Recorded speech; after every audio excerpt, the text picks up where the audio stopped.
How to stop WhatsApp from using Wi-Fi on iPhone.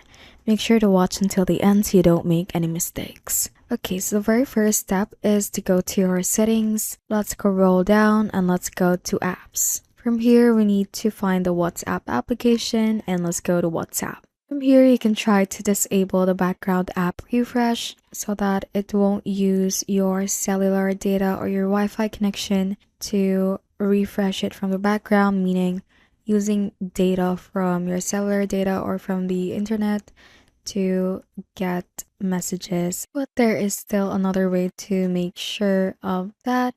So this next part is really important, so make sure to pay close attention. Now we need to do it from the WhatsApp application. And so go ahead and open it up. And from here, you need to go to your profile section or your settings section by clicking on your profile icon at the bottom right.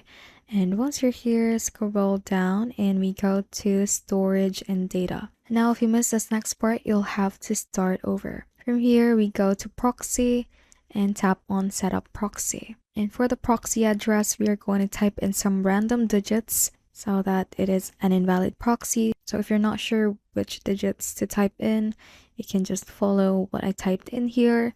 And once you've typed that in, click on save at the top right, and it will then say disconnected, and make sure to toggle on the use proxy. It will try to connect to it, but it is an invalid one, so it will then say that it failed to connect to proxy, and that will also disable your phone from using Wi-Fi for WhatsApp. And that is how you can basically stop WhatsApp from using Wi-Fi on iPhone.